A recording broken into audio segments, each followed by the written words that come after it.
team ban.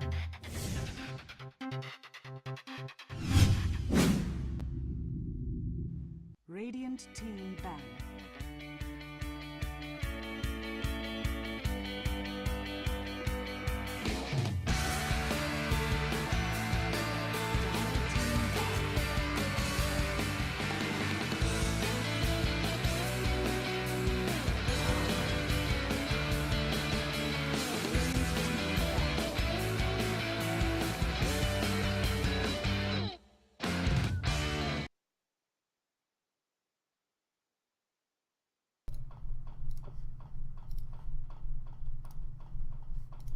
Hey everybody, and welcome back to the Netolic Raid Call Pro League West Division Losers Bracket Round 2.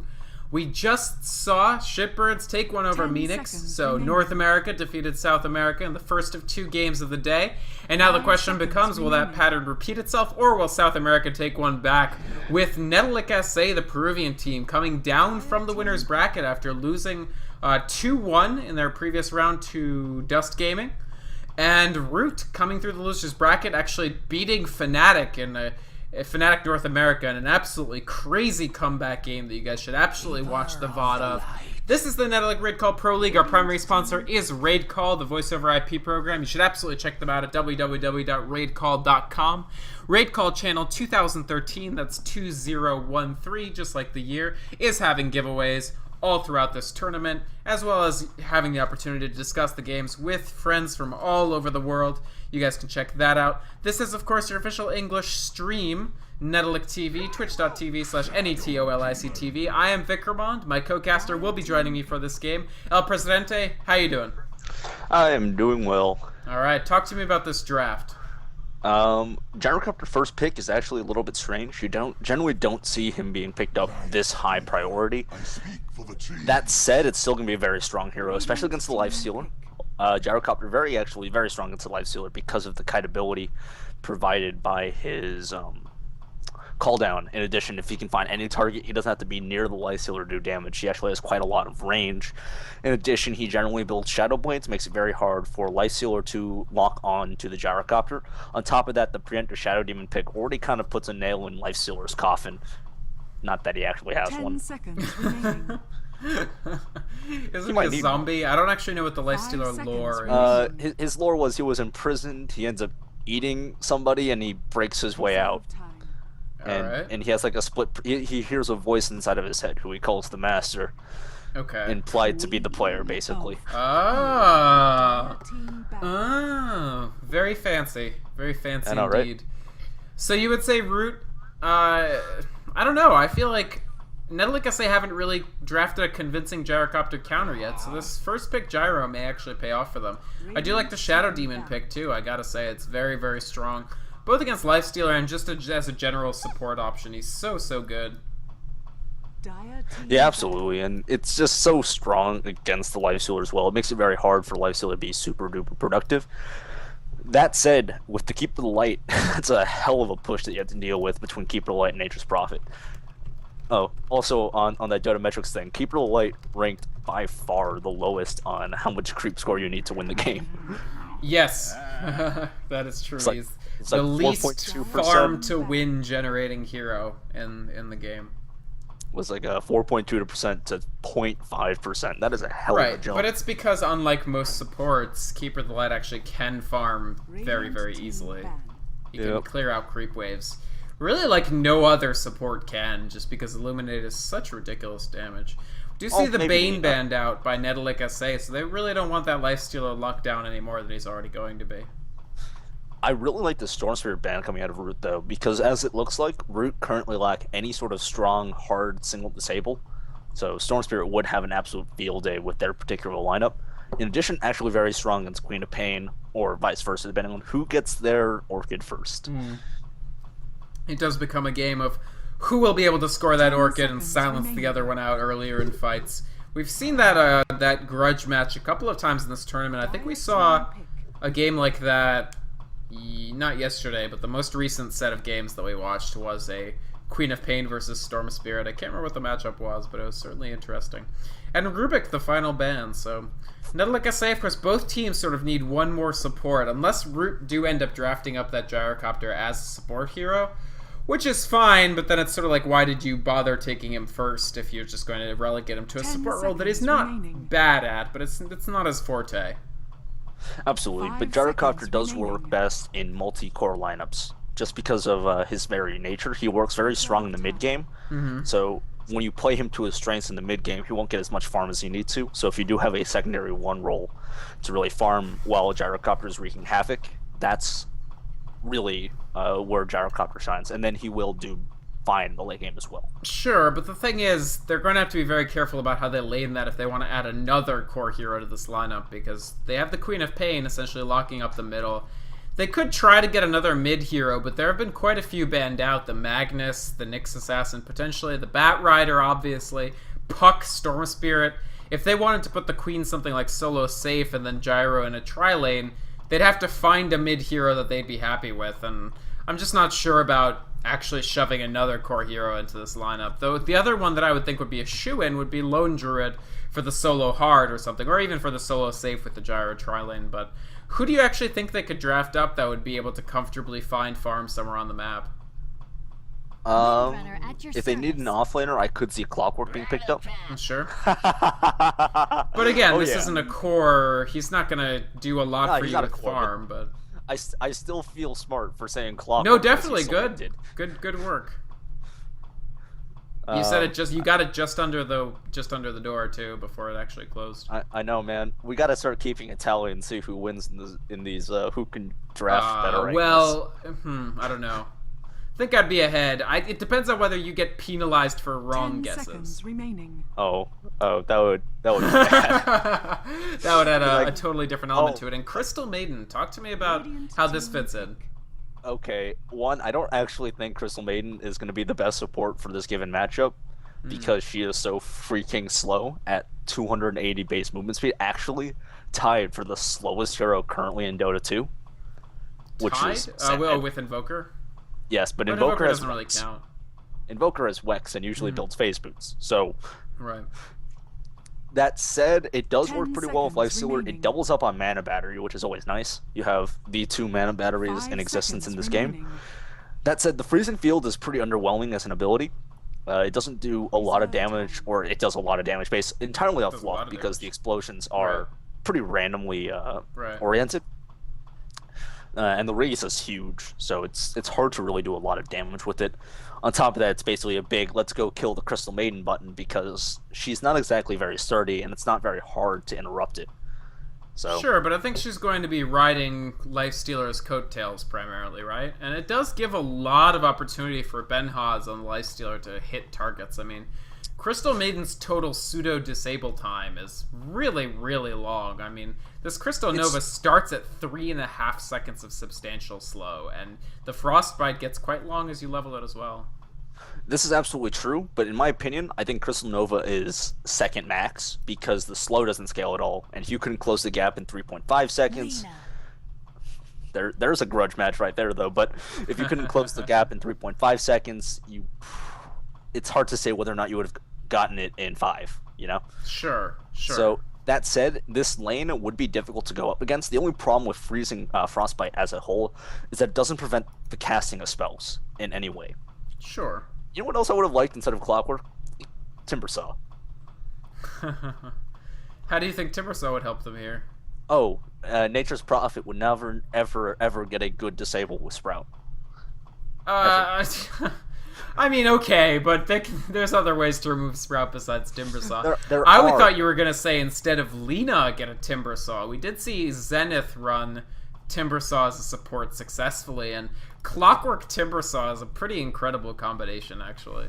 Oh yeah, that actually creates a whole lot of problems if you can get enough people in the cogs. That's a lot of damage coming out from the Whirling Death. No, not the Whirling Death. The Chakram. Yes. But regardless, they don't go with the Timbersaw. They go with what they know. Lina does provide for a very strong tri-lane. Gyrocopter, Lina, Shadow Demon is no joke. Do we want to introduce the teams? I'll go ahead and do Root.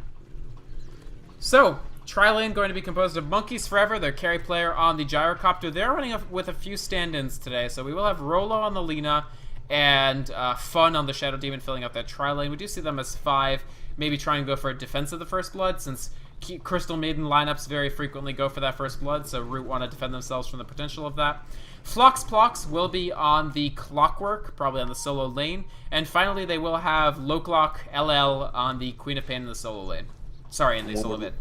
For Netolic, we're seeing Zender playing that Keeper of the Light. Benha's playing his signature Lifesteal and Dement on the Crystal Maiden in this offensive tri-lane. And he actually has... No, that's not a set. I thought that was a set for a moment. Let me see. I can actually... Yeah, no set. Thought it was a set for a second. We see Agasa. I think that's a... Can you check who that is, actually? I think that's an alias. That's an alias. I'll check in a bit. Alright. Playing the Nature's Prophet, actually solo mid. And Daiko playing off lane on the winner, and that is definitely a set with that bird mask and such. Huh, what do you think of the Nature's Prophet solo mid rather than the Windrunner mid? It's hard to say. I personally think Nature's Prophet would be better up against the Clockwork than the Queen of Pain, because Queen of Pain is a nightmare to lane against if you can't really escape a gank attempt on him. Right. And we're talking about a hero with actual no escape mechanism besides teleport. Right. Not a very good escape mechanism, because you can pretty easily stun out of it for the most part. Queen of Pain can't, but you know. Yeah. You have to be very prepared to TP. It's not going to be like a split-second teleport. Ooh, It's Crystal gotta Nova. Rolo already copping quite a bit of damage. There's the Shadow Demon disable, and wow, Dement. He's just getting brutalized. There's the First Blood. Illuminate coming through. They probably will trade for Rolo. Or will they? Benhaus actually doesn't find the kill, and that's First Blood for free for Root. Rolo just going to pop up that healing salve, broken off in the middle, so he's going to be at fairly low health. But still, Root the First Blood, and this Triverse Tri already finding a kill. That's what I really worry about with the Crystal Maiden. It's not that she's not a good combo with the Lifestealer and the Keeper of the Light, because I think she's a very good combo. It's how does a hero with 280 movement speed stay alive against Shadow Demon just spamming Rocket Barrage? That's what I'm not sure about. Shadow Demon. Gyrocopter spamming Rocket Barrage. I'm sorry, I'm pretty tired. Very, very different heroes. Although if you're Shadow Slightly Demon, different heroes. Slightly different. Actually, the disable coming out again. Will they actually land this life strike around Benhaus? Oh no! If they lose the Lifestealer this early, this would be disastrous. He pops up the magic stick. No, it is. It's 2-0 Root, and they are dominating this Triverse Tri. Nice light strike too, and Zender's getting harassed out of lane as well. Netolic.SA, I don't know if they came to this lane with the tools they need to win it.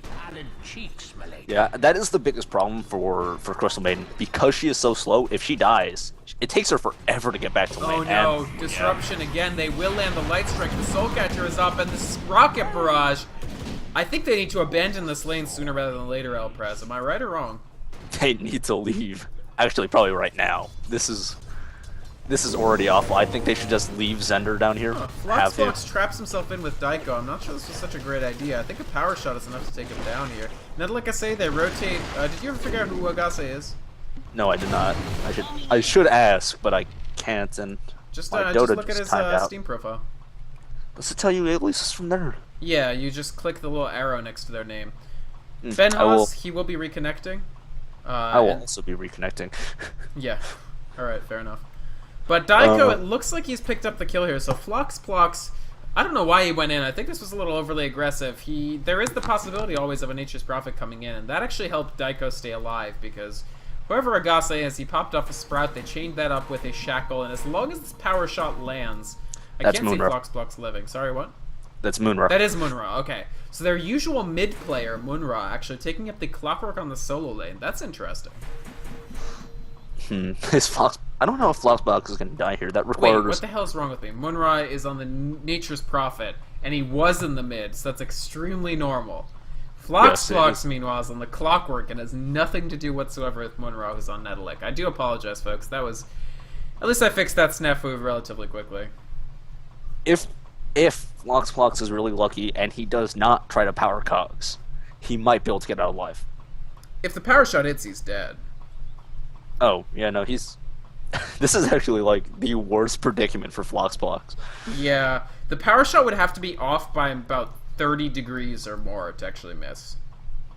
which I doubt. I doubt that would require so much leading, because that would be a nearly vertical shot. This is pretty bad for Flox Blocks. No, I mean, he's dead, and it's his own fault, frankly. He went in, power cogsed, had a duel with Daiko, expecting, I guess, Munra not to rotate over, but this is level 3 Nature's Prophet, like, he's bound to have teleport by now. It's going to set him back a little bit, but it will be Netolic.SA's first kill of the game. They might not get it, but I feel like Munra can just take a step forward and get 2 auto attacks in, and that'll be enough to kill Flox Blocks, even if the power shot totally whiffs, which again I would not expect. Yeah, that said, if Flox Blocks is really lucky, and it doesn't look like it, if I had to draw a line in front of Daiko, this is what the... I can't draw while we're paused, that's right. Well, basically, it's pretty much centered on Flox Blocks and doesn't even need to charge it all the way. He could probably just stop it and now. There we go. He actually turns north, facing his death in the, looking his death in the face like a true robot battling gnome dude. Gnome dude. I think they're officially called Keenfolk. Absolutely not. I mean, I am aware of that, but I don't accept it in my life. Oh, you mean just like how you won't let me say Wisp instead of IO all the time? Well, that's... No. It's actually the opposite of that, because IO is like, that's the official name. It's no longer Wisp. Unless you want this stream to be sued for copyright infringement. That's not a... There is no copyright infringement with the word Wisp. Yeah, well, Apple tried to file a trademark on the phrase App Store. At any rate, so...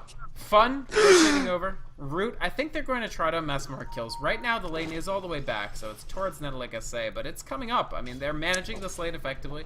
It is their safe lane. Netolic.SA have to push up to do incursions into what is for them the aggressive tri-lane, and so far it's really failed. I'm actually surprised that they didn't leave, but they're still trying to make something happen in this lane.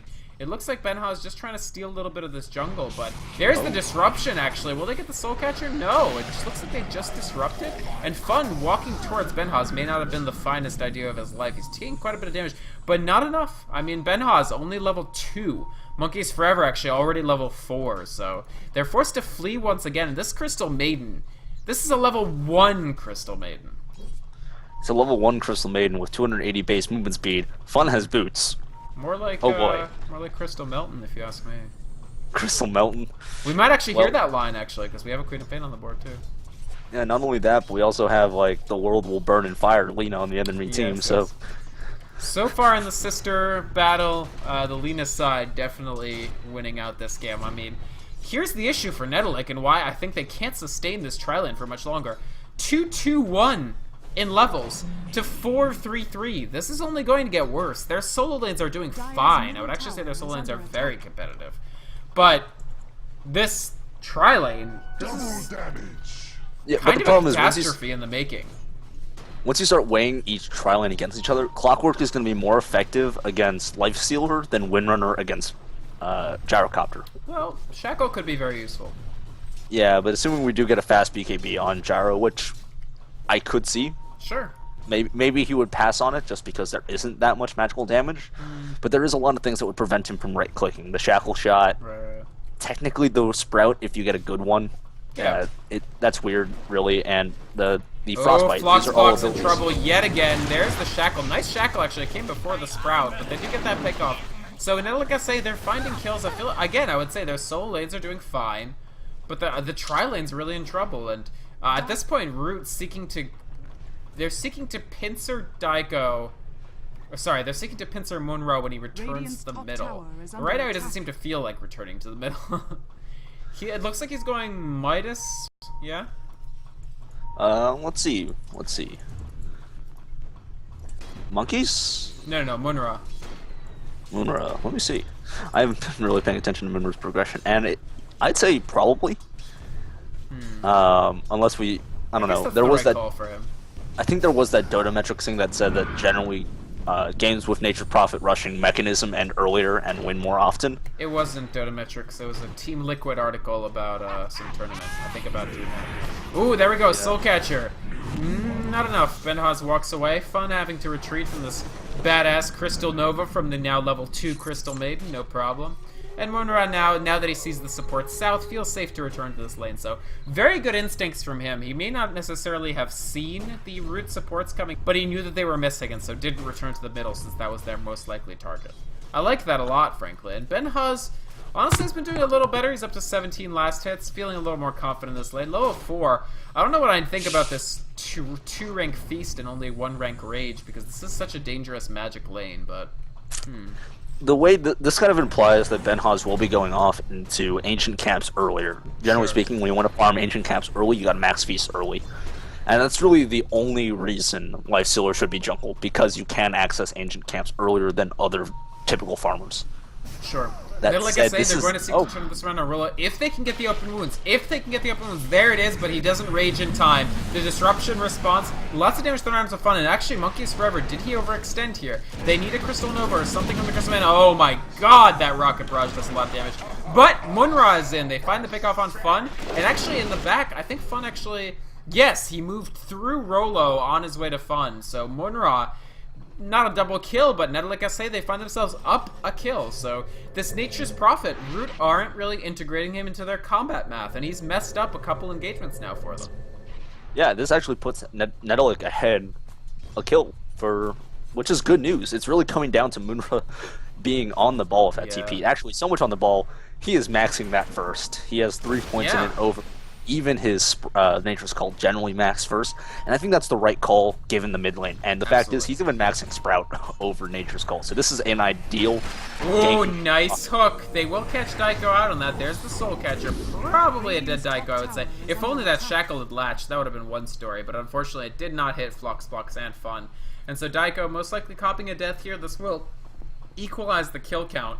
The bad news for Netolic.SA that I see is I'm still concerned that even though they picked up kills, they're down levels. There's 644 to 433 in this tri-lane, which is better than what it was before, but still a deficit. What's up? Yeah, sorry about that. No problem. Yeah, Daiko's dead. Given the fact that he used Shackle, now he's out of mana, he can't win run at this point. Yeah. So he's pretty dead. He was hoping to latch the Shackle onto the Shadow Demon and the onto the Clockwork and the Shadow Demon, but it didn't latch. we've seen some stranger angles than this one. Oh yeah, absolutely. And Clockwork, keep in mind, was a little farther south in here, so yeah, this is not unfathomable that you could get this angle, but it's a little iffy. Yeah, and with Moonra's TP on TP, his teleportability on cooldown, can't really make a play right here.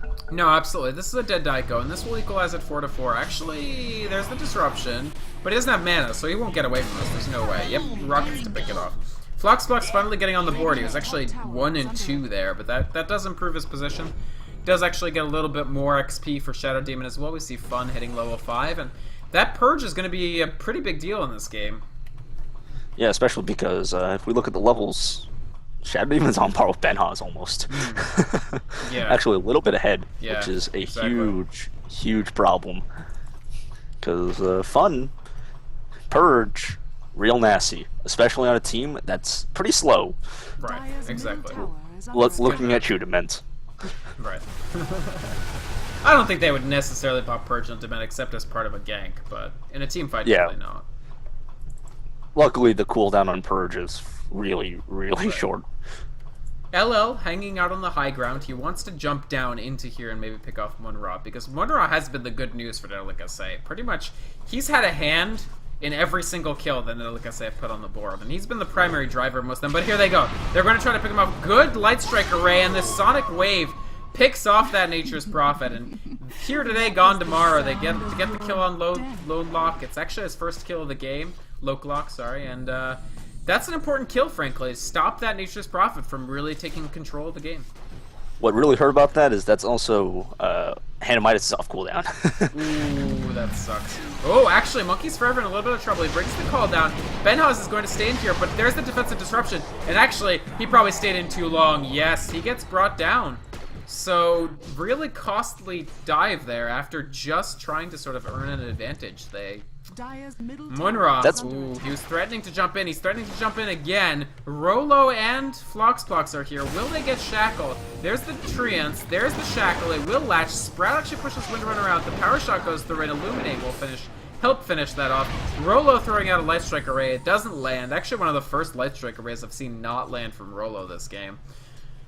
But Yeah, it's definitely... Sorry, No. go ahead. Go ahead. Yeah, it's definitely... I still think the MVP from Root right now is still going straight to the Shadow Demon. Fun is really showing off. Ooh, trouble from Munra again. He pops up his ultimate, but he dies there. But it's actually a trade for Gyrocopter, and I think Netolic.SA are going to be somewhat happy with that. The ultimate getting the pick off there, even as he dies to the Lina. So Netolic.SA, they're really putting a lot of pressure. Initially, I thought that they were being over-aggressive, given that they were behind. But now that they're not really behind, I like this new aggressive posture coming out of them. Big thing about that kill on Gyrocopter there is that Nature's Prophet did get XP for that, because he did get the kill on poor Gyrocopter before he died himself. And that's no XP for Gyrocopter for that kill either. Yeah, so that's actually I think it's a big plus for Netolic right there. Netolic have 2 level 9s, and Root only have 1. Now Netolic do also have the only people under level 6 on this team, in this game, but still. Tier 1. That was a cheeky attempt to deny it by Zender. Yeah. Well, it was actually fairly safe. I say cheeky because I don't think he himself thought he was actually going to get it. Sure. He just kind of ran up and right-clicked it. Sure. Or try to deny it.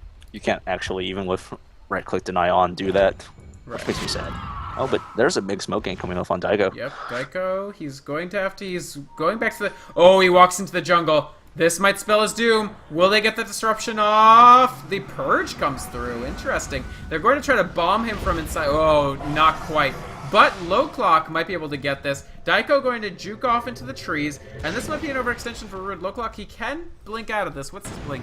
It's rank 4, so that will help. Trying to pick off Zenders. He's actually out of mana. The mana leak doing a lot of work. Wow, Dement covering the exit. There's the Illuminate. Not quite enough. Queen of Pain will make it out of here, no problem. But Rolo, will he be able to bring him down before his TP comes through? No.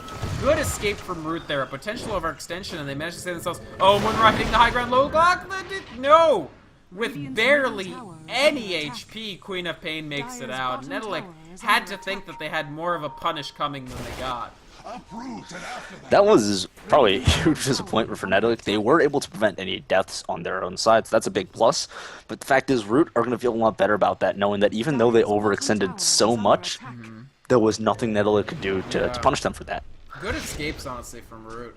I'm shocked that Low Clock made it out of that. I really thought he was dead in the water, especially after Munra, especially after Dement caught him out on his retreat, and then Munra caught him out on his retreat. Monkeys Forever, he wants to duel with Daigo. He's just going to push him off the lane with the call down. I think he wants to create enough space to actually get this tower kill, but Daigo has a good shot at denying this. Tries for the shackle. Again, it doesn't latch. Daigo is just not getting lucky with these shackles at all. Meanwhile, on the top, actually, Benhoz gets picked up with the Sonic Wave, and Zender's in a lot of trouble as well. Low Clock, he's starting to exert some force over this game. Dement trying to get out of this. Yes, Crystal Maiden will make it out, but unfortunately, just having your Crystal Maiden and not your Lifestealer and Keeper of the Light make it out is not good. I mean, the problem here is not only was it 3 versus 4, it's 2 level 4s and a level 7 against a level 10 and 2 level 7s. It's not a fight you can win even if your heroes are in theory superior.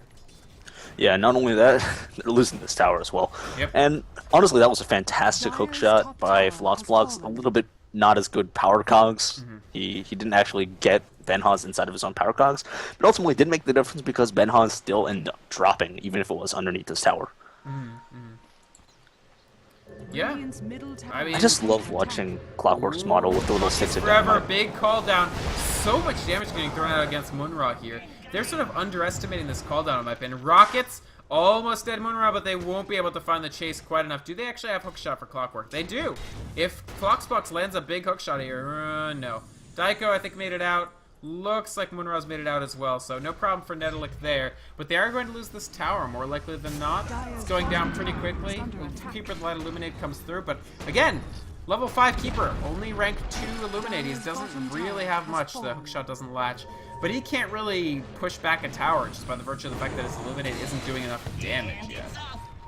He did whiff his hookshot right there, so will be unavailable for the time being. That Rude, said, they're Daigo. still chasing. Daigo cops a purge yet again. The homing missile. Monkeys Forever going to try to chase, but Daigo, I think he's probably fairly safe. Low Clock, meanwhile, getting a pick off on Zenders. Oh no, Daigo eats the homing missile. Call down, Light Strike Array. God, that was quick. He goes down, Dement having to slowly make his way up to the high ground. And Root, they're going to push right into the tier 2 here. While they have control, they don't want to let go. Netolic just some slightly sloppy deaths, and they're going to end up costing them a lot. I mean, Benhaz, we usually see him farm quite well, but today he's way behind as a result of that brutal try versus try situation they found himself in. He's the third most farmed person on his own team, and his net worth is lower than Clockwork's. I would like to mention, I cannot believe we haven't made a Swift as the Wolves of Ice Rack joke yet. Like, that seems like something that would have come to my mind, because that picture is freaking adorable. It is pretty adorable. With the rolling little, like, puppies or whatever. Yeah, the fat little, like, circular wolves. Yeah. And it's a good picture. It's a good line. It's a very good voiceover line. Dodo in general is some fantastic voice acting. So Netolic.SA, what's the game plan here?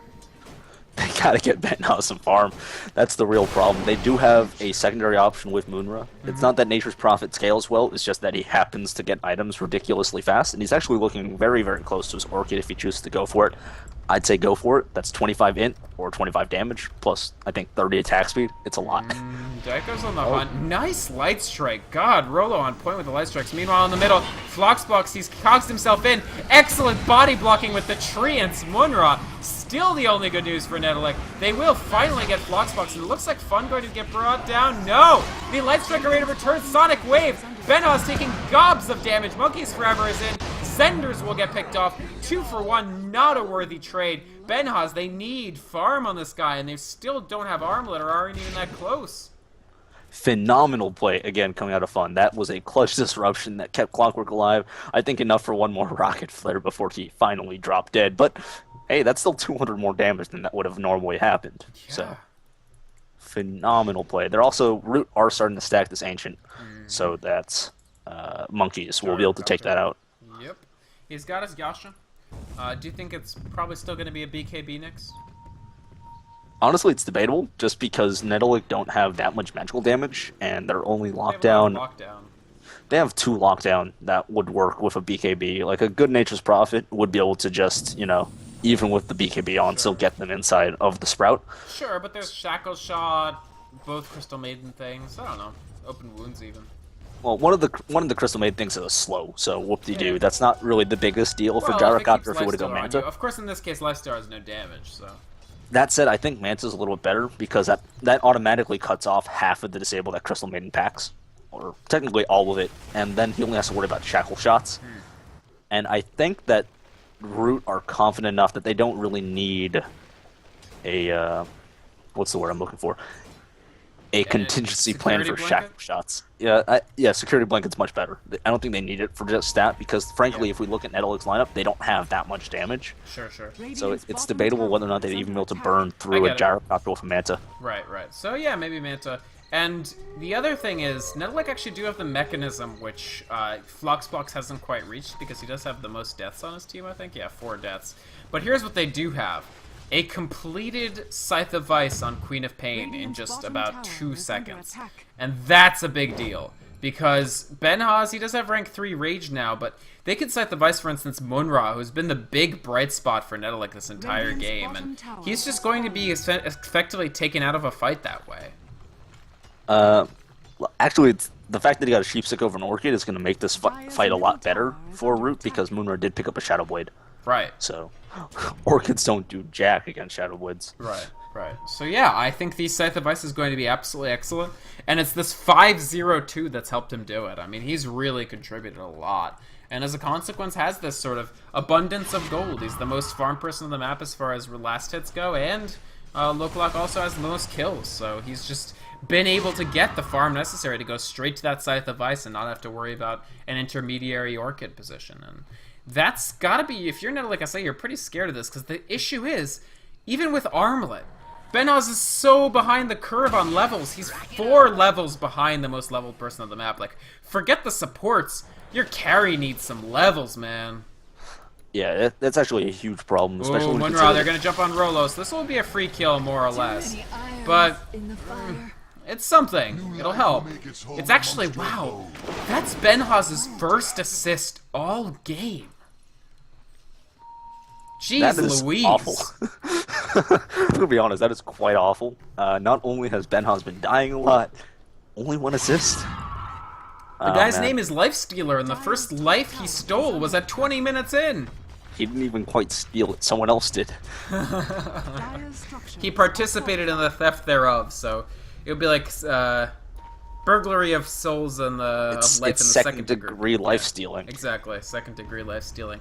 And they need to upgrade that to first degree life stealing, because he is their core. He's what they're relying on. Munra can provide something, but it's not nearly enough compared to Benha's. And Munra is going to get locked down in the next fight just by virtue of the Scythe of Ice being up. So it falls to Benha's. It falls to him. And we've seen him farm up a storm before. We've seen him carry games for Netolic.SA. And for them to stay in this tournament, he's going to have to carry this game for them from a position of weakness. Well, VKB is picked up on Monkeys Forever. He just decided, you know what? Screw it. I can straight buy this thing, and did. Check out what Root are doing to prevent Benha's from farming, by the way. This band of vision and band of map control that they've placed here. Just a completely forbidding that Lifestealer to essentially go beyond this point. And the problem is this ward basically spots him out even if you wanted to go jungling. Yeah. The only thing that they wouldn't be able to spot is the ancient camp, and at this point, it's questionable whether or not Benha's could even take on a couple of ancients. I mean, he's only level 10. He just... I don't know. Root seeking to extend. They want this map control. Like I said, they want this to be like a no-fly zone for Netolic.SA, and they're going to do that by picking it off. They'll let Munra get beyond here, but they really care about us preventing Benha's from entering this area. And so far, they've done an admirable job of controlling that. You know, I just noticed Zender is still level 5. Right. I mean, so is Dement, right? Crystal, Dement, but that's pretty bad. Especially when you consider the lowest level person on Root is Fawn on the Shadow Demon, and that's 3 levels up.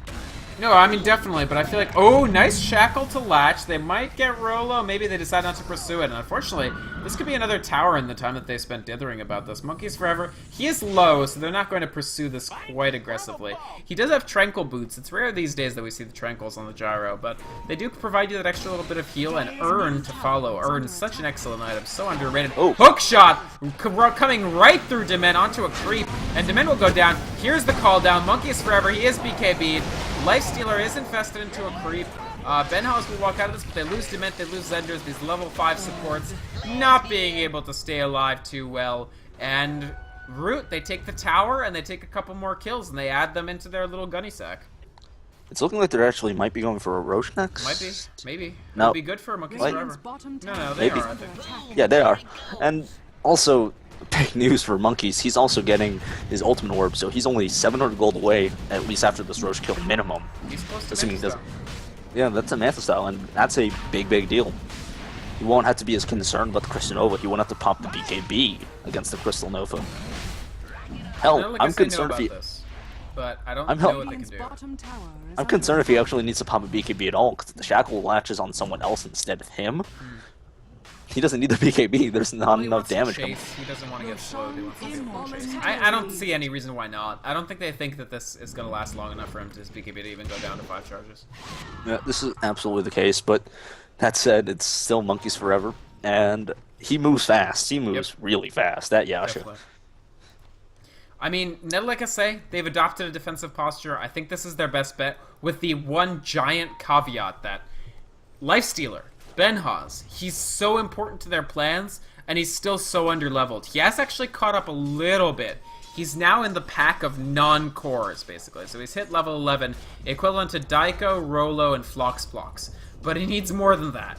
He needs more farm, he needs more levels. He needs to be up to where Lokelok and Monkeys Forever are. It's okay. Munra still doing very well for them. I mean, you actually see Munra deciding to take the Ancients upon himself. And he's got this ultimate orb. Do you think this is probably Scythe of Ice as well? Oh, no, he's going to get spotted out. There is a big smoke ink. It's not even intended for him, but he just is in the wrong place at the wrong time. Do they have detection? They may not. Okay, he does make it out with Shadowblade.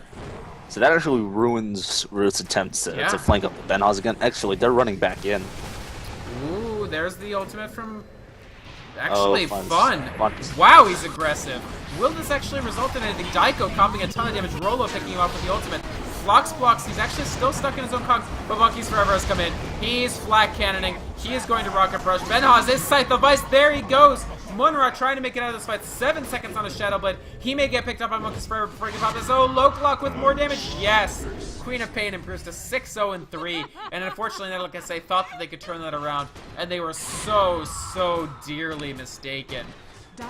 I am actually completely shocked that Root were able to turn that fight around. And basically just because, even though they weren't perfectly present, Lokelock and Monkeys Forever were close enough that they were able to present themselves in the fight, and Clockwork was able to keep Lifestealer from basically eating the supports long enough for support to arrive. Yeah. And when that kind of cavalry shows up, it's really hard to compete because they are by far the most farmed people on the map, even ahead of a Nature's Prophet, whose specialty happens to be holla holla, let's get Della. Right. Daiko throwing out a shackle does not latch. There goes the tower, and Root pressuring this bottom racks quite a bit. Monkeys Forever, of course, with that Manta. Lokelock carrying a Necro 1, getting close to Necro, actually done with Necro 2, getting close to Necro 3, and the Scythe Device, and the Aegis. They're going to stay in, it looks like. Monkeys Forever, he pops the BKB in response to the slow. There's the call down. Floxplox is back in. Second into the call down coming through. Dement down. Daiko down. Oh, this Flak Cannon is just wrecking them. Munra, like we said, he gets sheep. And what can he do? He just sprout TPs, but he may go down anyway. Yes! The Shadow Demon gets the kill, and Netolic.SA forced to GG out. Root just seizing control. Lokelock waiting for the moment at which he could take control and taking it. 6-0-5 is how he ends. The Tri-Lane getting a dramatic amount of dominance early on. And then, like I say, really unable to stand 3v3 at all up against the Shadow Demon, Gyrocopter, Lina lane. And just that, it's sometimes the classic lineup is the best. And the Gyrocopter, Shadow Demon, Lina, we've seen it many times before, and here it totally got the win over the slightly non-traditional CM lineup. Dement, Zenders, they were just unable to put up the fight. Yeah, I do feel like the Crystal Maiden pick was a huge problem for Netoluk's lineup. Just did not contribute as much as she could have to that tri-lane. I feel like if they went for the Lina themselves, it would have been better off. That said, I still think Wyan probably would have been their best suited. Targeted stuns are always nice. And I'm sure I'm going to get a lot of hate for this, but it feels like Root play better when Merlini isn't there. Maybe that's just me. Is this their first game of this tournament without Merlini, or their second? This is their first game without Merlini. They have Lokelock subbing for that solo mid role instead. Right. I'm gonna look up like Lokelock, and it's gonna be Merlini. It's not. It's a different guy. No, this user has only played as Lokelock, so maybe Merlini made a Smurf account when I wasn't paying attention. But that said, fantastic play coming out of Root. That was a great trialing, and I think that's really what won Root the game. They just got so many kills in the early game. They kept Benha so under farmed. There was just no way for Netolic to really come back, and 271 gold per minute. That's not very good. He was actually the if you compare his farm to everyone on Radiant, he only out-farmed. Only out-farmed fun. Right. That's not good. No, I mean, Netolic, the tri-lane didn't work out for them. The solo lanes worked out okay, and in fact, Munra was good news for a while. But the thing is that they didn't shut down Queen of Pain at all. I mean, they had barely any tools to actually do so. And as a result, I mean, Queen of Pain, once she took control, once she got ahead of farm relative to the Midas Nature's Prophet, once that Scythe Device was on the table, Netolic.SA had very few responses to that. And unfortunately, even though they put together a great performance in this tournament, we're playing them off right now. Netolic.SA, they get eliminated. And so South America loses 2 teams in one day, unfortunately, both Menix and Netolic.SA taking their bow out of the tournament, while Root will advance to the losers bracket round 3, where on the 24th of April they face off against Shipwrights. Anything else to say about this game, Elprez? Not for this game, but right now it's looking like the Western Dota scene is American Dota too strong. I think we have 3 American teams still in. We got Root, Shitbirds, yes. And in the winners bracket we have Dust Gaming. Dust Gaming. So that's 3 American teams against, of course, and this is Arctic. the most intimidating team, Yeah. Arctic. I gotta say, if I had to pick a favorite out of the 4 remaining teams, Arctic might be it. They're very strong. I'm inclined to agree with you, but Dust's solo mid performance coming out from Sunday was phenomenal. Yeah, Ush that did was play an amazing game. I think if Dust are going to have any chance against Arctic, it's really going to come around how much impact Ush can make from that mid lane. Yeah, I definitely think you're right. Ush, if he has a game like the ones that he had in the winners bracket round 1, then I think they could easily win. If he has a performance more like what he showed in We Play, and he gets, I'm told that he was sort of nervous. If that's more like it, then I gotta say I think Arctic more favored to take that. But that will be a huge game. And thank you for bringing that up, because that is the next time we will be on, folks. The 21st of April, Sunday, we will be back with the Netolic Raid Call Pro League. And what we're going to be seeing is the winners bracket finals in both the East and West divisions. In the East division, our winners bracket finalists are April Fool's Day, who defeated VG Gaming, and MUFC, who defeated Orange. So 2 titans brought low by these teams, and we'll have to see which of those Southeast Asian teams on the up and up will actually manage to become the winners bracket champions, at least. Then, in the Western division, Arctic Gaming, probably the strongest South American team. I hope that's not too controversial of a statement, but I think pound for pound the strongest South American team right now. The Peruvians, Arctic Gaming, really showing some great results recently, and they will go up against Dust Gaming, a newer team, an American team, but one with absolutely enormous upside potential. Thank you so much for watching today, guys. This was Netolic TV, your official English stream for this tournament, twitch.tv/NETOLICTV. And this is the Netolic Raid Call Pro League. Our sponsor is Raid Call. Thanks to you guys. Thanks to everybody watching in Dota TV. We appreciate that you picked up a tournament ticket. Tell your friends to get one as well. There have been some fantastic games already played out in this tournament, and it's only going to get better as we move towards the grand finals on May the 5th. If you're watching on Twitch TV, we of course also appreciate that just as much. This is, I gotta say, probably one of the more multilingually covered tournaments. So if your friends don't speak English very well, there's all sorts of options: Portuguese, Spanish, Tagalog, Chinese for the sometimes Thai for the streams in the morning for the Eastern Division. And so that's something that you can check out. Your casters today were Vykromond and El Presidente. You can find me, Vykromond, at Twitch TV, YouTube, Twitter, or .com. Just type my name in, VYKROMOND. My co-caster El Presidente, I believe he has a Twitter that he has something to say about. I do have a Twitter. I have one follower who I don't think actually plays Dota, because if I click on her, she links to a site that you can buy followers, so I'm inclined to believe that she is a liar when she followed me. You're saying that you have one follower, but soon you'll have 50,001 followers. If I feel like dishing out money, which is not going to happen. They're pretty cheap, I hear. It is pretty cheap to get those followers. All right, so folks, yeah, El Presdota, ELPRESDOTA. Right? That's right? Yep. It's not Doto. ELPRESDOT. Yeah, that sounds right. At El Presdota. Sounds good. All right, folks, thank you again for watching. Again, we will be back on this stream on the 21st of April. If you did enjoy my casting, I will be casting again tomorrow for Mouse versus somebody in the Premier League. So that's Twitch TV/The Premier League. And thanks for checking us out today. Winners Bracket Finals coming up. Losers Bracket Round 3 coming up on the 24th. And as we wend our way to the Grand Finals on May 5th, the competition is heating up, folks. Netolic Raid Call Pro League, thanks for sticking with us.